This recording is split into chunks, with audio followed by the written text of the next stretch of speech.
तो hello student, आज का मेरा टॉपिक है अरिथमेटिक प्रोग्रेशन। तो इसके बारे में ये 11th का टॉपिक है। Arithmetic progression sequence and series का एक टॉपिक है, इसके बारे में पढ़ते हैं। तो पहले हम प्रोग्रेशन क्या होता है उसको देखते हैं कि प्रोग्रेशन क्या होता है हमारा।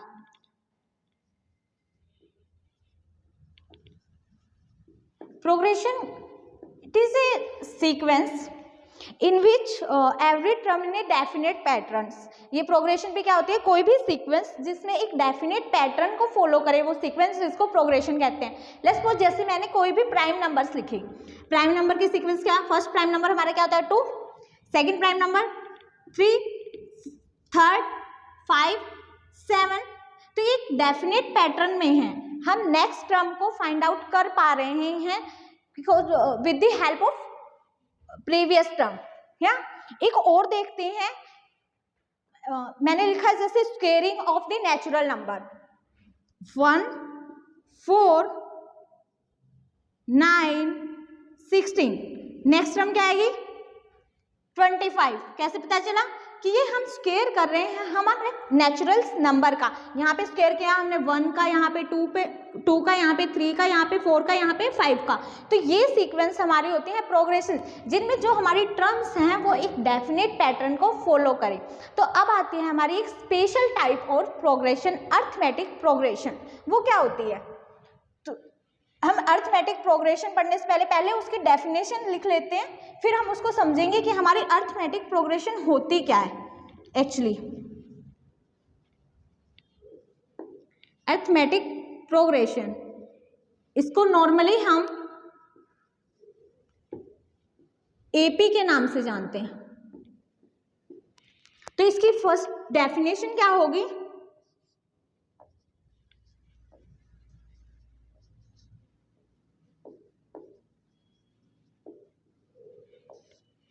डेफिनेशन होती है इट इज ए सीक्वेंस, ये भी हमारी सीक्वेंस का पार्ट है,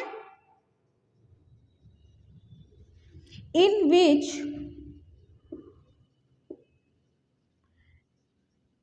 difference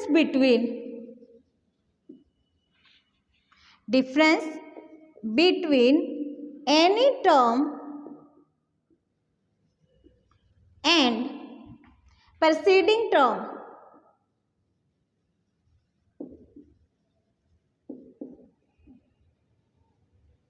remains constant throughout। तो हमारी डेफिनेशन क्या कहती है एपी की, कि ये एक सीक्वेंस होती है जिसमें हमारा डिफरेंस होता है दो टर्म्स के बीच में, वो कांस्टेंट रहेगा पूरी सीक्वेंस के बीच में। वो हो गया हमारी अरिथमेटिक प्रोग्रेशन। इतना समझ आया। अब इसको डिनोट कैसे करते हैं वो देखते हैं, इसको रिप्रेजेंट करते हैं हम। लेट्स सपोज मैंने फर्स्ट टर्म ली हमारी ए, तो हमारी नेक्स्ट आएगी a plus D, a plus 2d, a plus 3d। अब मेरी डेफिनेशन क्या कहती थी कि हर टर्म के बीच दो टर्म का डिफरेंस करेंगे तो हमारा एक रिमेन कांस्टेंट आना चाहिए।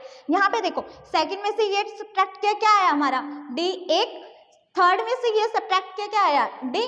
तो ये इसको बोलते हैं हम फर्स्ट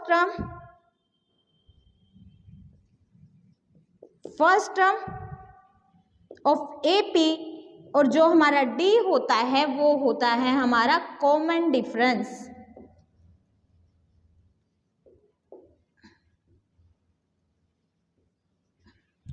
इधर समझ आया। अब देखो यहाँ पे फर्स्ट टर्म क्या था, लेट्स सपोज फर्स्ट टर्म को मैंने बोल दिया T1 हमारा था A, T2 क्या था A प्लस D, इसको लिख सकते 1 इंटू डी। T3 क्या था A प्लस 2d। T4 क्या था A प्लस 3d। यहां से हमें एक पैटर्न मिल रहा है। अगर मैं बोलूं Tn क्या हो जाएगा A, और यहां पे क्या आ रहा है हमारा A किससे कम, तो यहां पे n है, तो यहां क्या आ जाएगा n-1 इंटू डी। तो ये हमारा Tn का फॉर्मूला हो गया, जिसको हम डायरेक्ट हमारे क्वेश्चंस में यूज करेंगे। जिसमें ए हुआ हमारी first term of AP, n is Johnson number की हमें टर्म्स निकालनी है, और डी हमारा हो गया कॉमन डिफरेंस। अभी एक एग्जांपल करके देखते हैं यहाँ पे कि लेट्स सपोज मैंने ए कोई सीक्वेंस दे दी हमारी 2 4 6 8 और हमें निकालना है T10 टर्म निकालनी है इस सीक्वेंस और इस एपी की।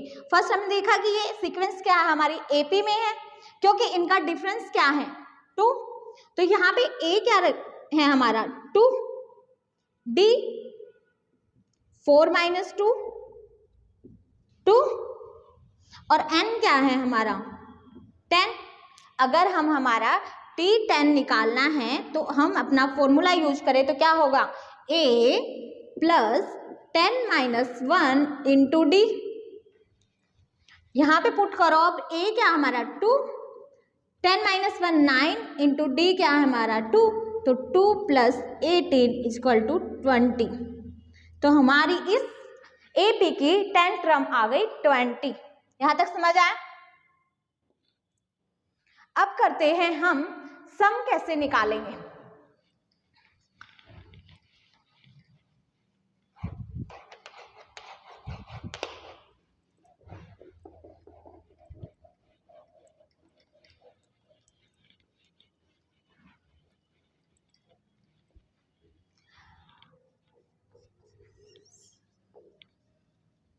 सम of n term of n AP, तो हम अपनी एपी वही ले लेते हैं स्टार्टिंग में जो हमने ली थी a + d a + 2d और n टर्म क्या थी हमारी क्या हो गई थी a + n - 1d।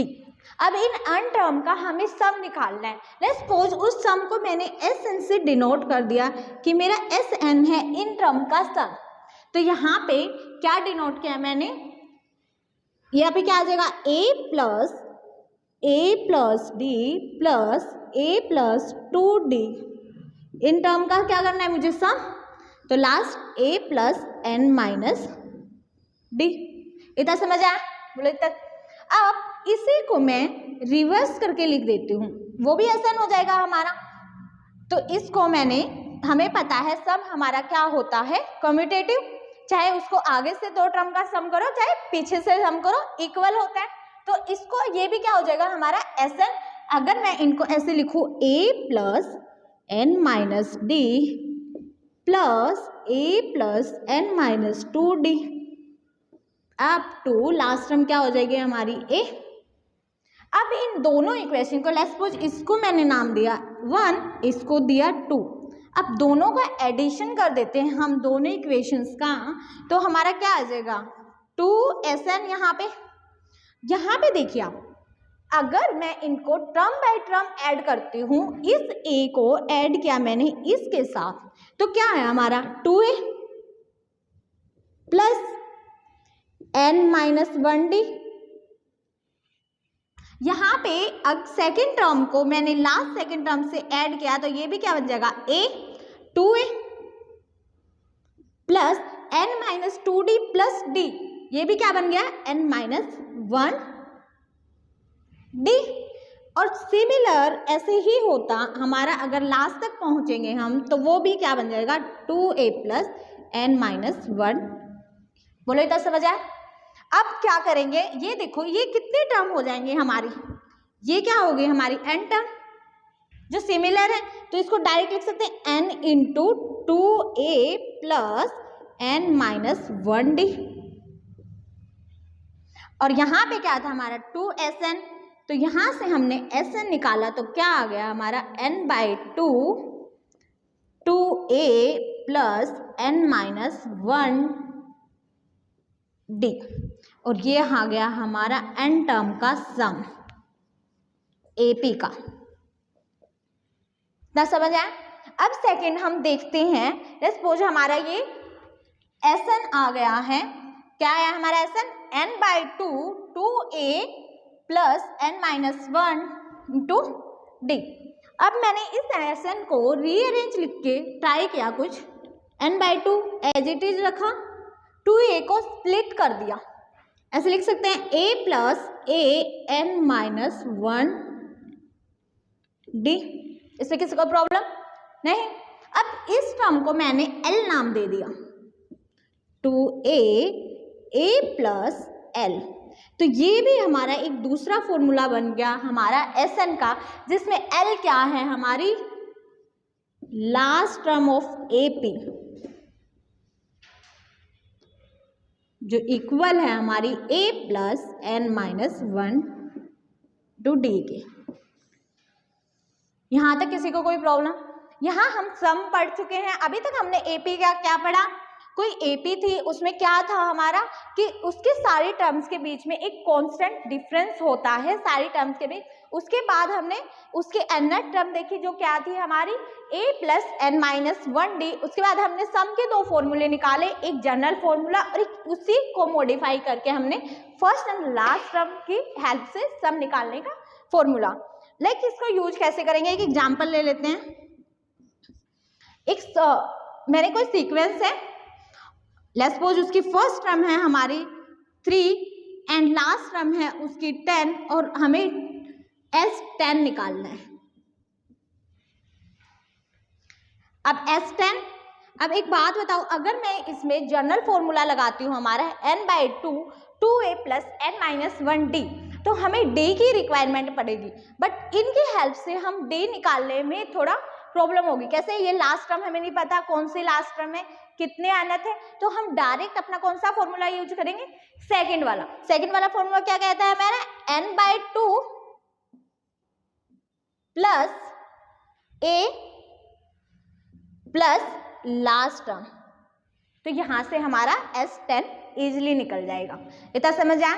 अभी करते हैं हम AP के कुछ इंपॉर्टेंट पॉइंट्स, AP के और सीक्वेंस कुछ इंपॉर्टेंट पॉइंट्स पे बात करते हैं जो वेरी हेल्पफुल होते हैं। ये तो बहुत इजी कंसेप्ट है और इससे क्वेश्चंस भी बहुत अच्छे बनते हैं जेईई में। तो अब हम आते हैं उन पॉइंट्स पे कि किसी AP के जो इंपॉर्टेंट पॉइंट्स हैं उन पे थोड़ा डिस्कशन करते हैं। वो क्या है, लिखिए।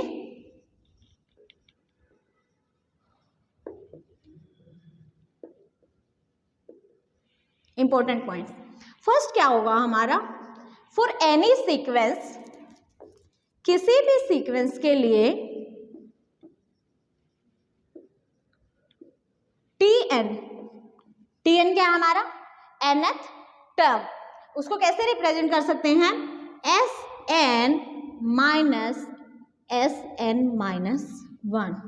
किसी भी सीक्वेंस के लिए हम इसको ऐसे रिप्रेजेंट कर सकते हैं हमारी Tn टर्म को। कैसे, क्योंकि कोई भी सीक्वेंस होगी उसकी फर्स्ट टर्म होगी, सेकंड टर्म होगी, थर्ड होगी, अगर n टर्म हुई। अगर मैं इनको सम के फॉर्म में लिखूं तो ये T1 plus T2 plus T3 up to Tn। अब ये देखो, इससे पहले क्या है Tn-1। अब ये सारा क्या है हमारा, यहां तक अगर सम किया तो क्या बना Sn, और यहां तक अगर सम किया तो क्या बना Sn-1। और अगर इस टोटल वाले Sn में से Sn-1 सब्ट्रैक्ट कर दूंगी तो मैं क्या बचेगा, Tn। तो ये हमारा यहाँ से Tn निकल गया कि इस पूरे सम में से हमने ये वाला सब्ट्रैक्ट किया, तो ये क्या बन गया हमारा Tn। सेकंड क्या बोलता है, अब एक बात बताओ, Tn ये आ गया, हम किसी AP है कोई, यही वाली मैं AP ले सकती हूँ कि T1 T2 T3 up to Tn-2 Tn-1 Tn हमारी कोई AP है। D क्या होता है, ये अगर मैंने कोई AP लिया तो D क्या होता है, दो टर्म्स का डिफरेंस। तो D को मैं लिख सकती हूँ Tn माइनस Tn-1 लिख सकते हो। अब एक बात बताओ, Tn को with the help of first point क्या लिख सकते हैं, Sn minus Sn-1 minus Tn-1 को क्या लिख सकते हैं, Sn-1 माइनस Sn-2। और यहां से अगर मुझे डी के लिए एक रिलेशन मिल जाएगा S N minus 2 SN-1 minus SN-2।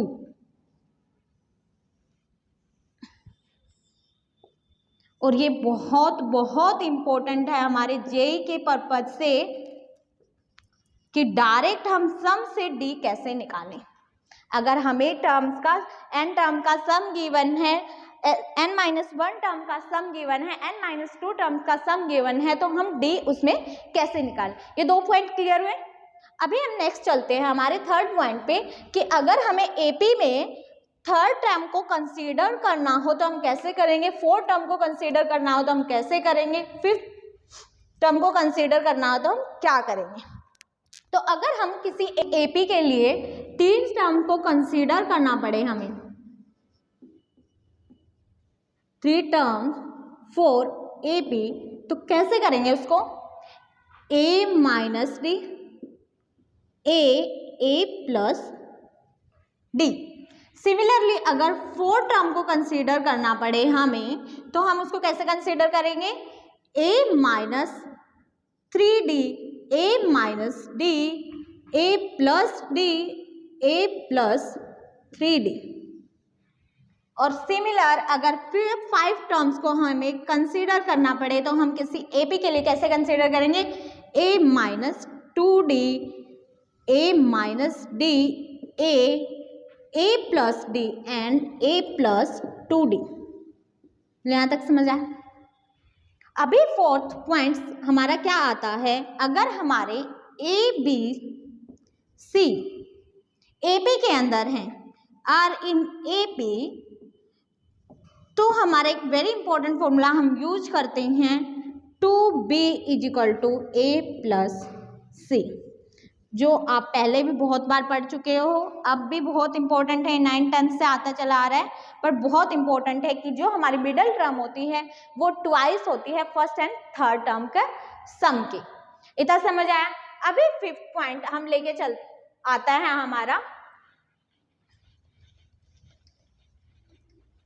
कि हमारे पास अगर कोई एपी है तो हम उसके अंदर कुछ कांस्टेंट ऐड करते हैं, मल्टीप्लाई करते हैं, तो हमारे नेक्स्ट जो सीक्वेंस बनती है या जो सीक्वेंस बनती है उसके साथ क्या होता है, उसका नेचर कैसा होगा। तो अगर मैंने लेट्स सपोज एक, ये हमारा 5th पॉइंट आया, एक एपी आया A1, A2, A3, कोई एपी है हमारी, अरे एपी, तो अगर मैं इसके अंदर कोई कांस्टेंट ऐड कर रही हूं या सब्ट्रैक्ट कर रही हूं सारे टर्म से,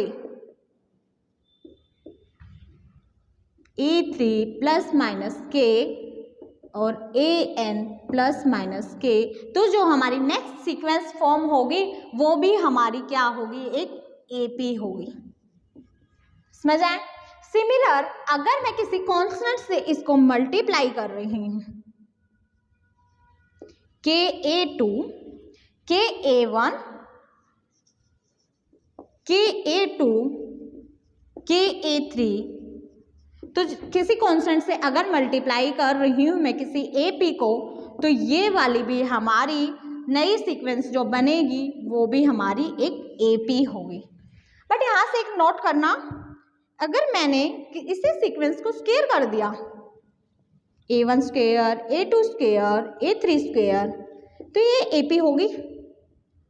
नहीं, ये एपी नहीं होगी।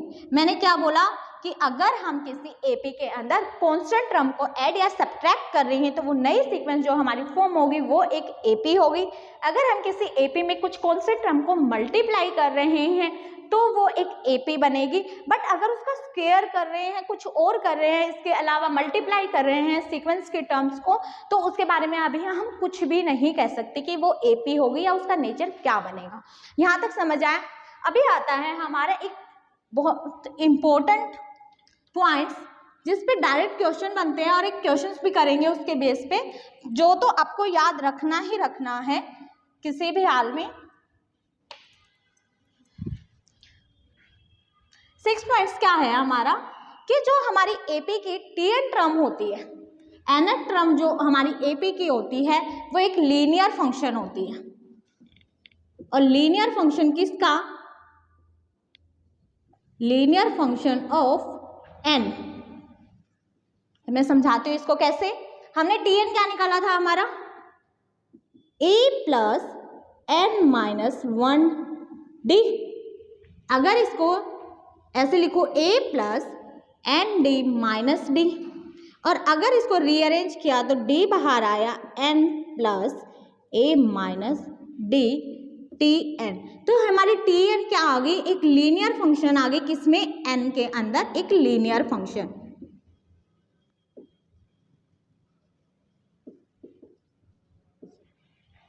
सिमिलर हमारा जो एस एन होता है, एस एन क्या होता है, एन टर्म्स का सम, एपी का, वो एक क्वाड्रेटिक फंक्शन होता है,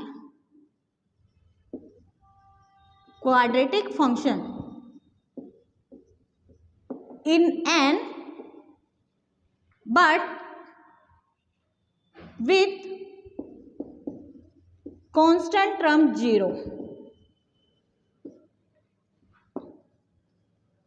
जो हमारा एस एन होता है वो क्वाड्रेटिक फंक्शन एन में होता है, बट जो हमारी क्वाड्रेटिक बनती है इस फंक्शन की, उसकी कांस्टेंट टर्म 0 होती है।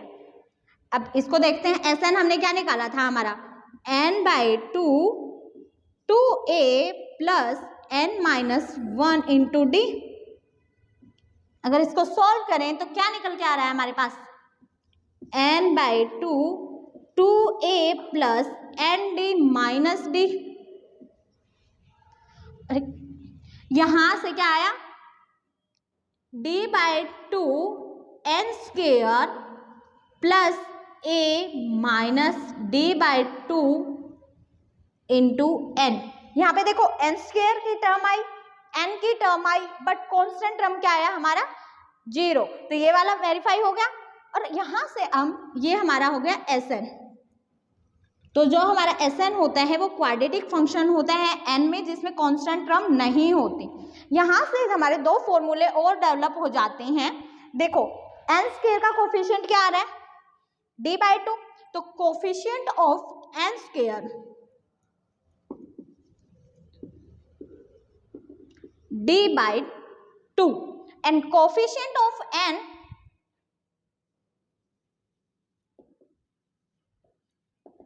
ए माइनस डी बाई टू। अब इनका यूज कैसे होता है वो सिखाती हूँ अभी मैं। क्या होता है, एक एग्जाम्पल से देखते हैं कि हमारा इनका यूज क्या होगा। एक एग्जाम्पल ले लेते हैं कि जो अभी मैंने बताया जितना भी उनका कैसे यूज करना है, मेनली जो 6 पॉइंट है हमारा बहुत इंपॉर्टेंट है जेई के पर्पज से, तो इसको तो याद रखना ही है आपको। लेट्स सपोज एक एग्जाम्पल लिया जो जेई का ही क्वेश्चन है, एस एन बोला मैंने 3n स्क्वायर माइनस 5n है हमारा एस एन, और हमें T11 निकालना है।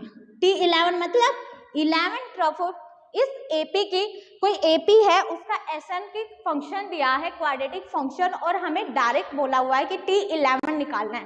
कैसे करेंगे, इसके हमारे पास दो मेथड है। पहले मैं मेथड 1 से सिखाती हूँ कि कैसे होगा, फर्स्ट मेथड से ये कैसे होगा। फर्स्ट मेथड क्या बताया मैंने, Tn बताया था। क्या होता है हमारा Tn, किसी भी सीक्वेंस के लिए, ये चाहे एपी है नहीं है, किसी भी सीक्वेंस के लिए हमारा Sn क्या होता है, Tn क्या होता है, Sn माइनस Sn माइनस 1। तो Tn यहाँ से Sn क्या है हमारा 3n स्क्वायर माइनस 5n, और जो हमारा Sn माइनस 1 क्या आ जाएगा, जहां पे n है वहां पे n माइनस 1 पुट करते जाएंगे, तो n माइनस 1 का whole square minus 5 into n minus 1।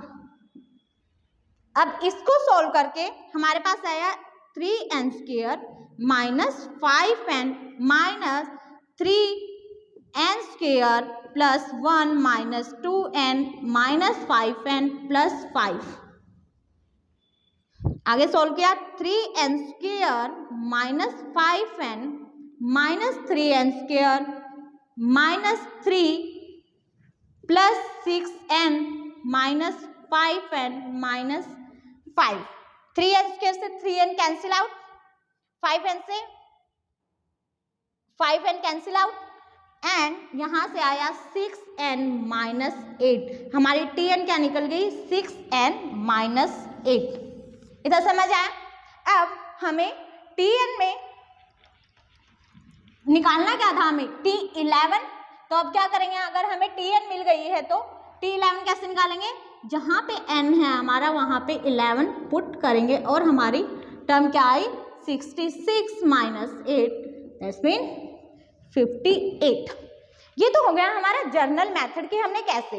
अब हम यूज करते हैं हमारा ये वाला जो इम्पोर्टेंट मैंने बताया था कि इस मेथड से हम कैसे निकालेंगे इसी को। अब कैसे करेंगे, देखो ऐसे ये था हमारा गिवन है इसी फॉर्मेट में, तो जो कोफिशिएंट ऑफ n स्क्वायर क्या था हमारा d/2, तो यहां से कंपेयर करो, यहां से कोफिशिएंट ऑफ n स्क्वायर क्या है, कोफिशिएंट ऑफ n स्क्वायर यहां से क्या है हमारा 3 और कोफिशिएंट ऑफ n क्या है हमारे यहाँ से -5। अब ये चीज यहाँ पे देखो, ये 3 किसके इक्वल हो जाएगा, d/2 = 3। ये हम सेकंड मेथड कर रहे हैं, फर्स्ट से हमने निकाल लिया है, तो यहाँ से हमारा क्या आया, d क्या आ गया हमारा 6। अब कोफिशिएंट ऑफ n क्या गिवन है -5, बट हमें पता है कोफिशिएंट ऑफ n क्या होता है हमारा a minus d/2 = coefficient of n -5, और यहाँ अगर हम पुट करेंगे तो a -3 -5, तो a क्या आ गया हमारा -2, a निकल गया d निकल गया। अब बताओ t11 क्या होगा हमारा, a + 11 - 1 × d, तो a क्या है हमारा -2 + 10 × d क्या है हमारा 6, यहाँ से आया -2 + 6 इसमें 58। तो हम दोनों मेथड से हमने t11 निकाल लिया, तो ये हमारा एक शॉर्टकट बन जाता है। ये वाला मैंने बोला था ना क्यों इम्पोर्टेंट है कि ये शॉर्टकट बन जाता है। तो आज के लिए इतना ही, नेक्स्ट में हम अपना और आगे जाएंगे कि एपी में और आगे कैसे यूज होता है। जय हिंद।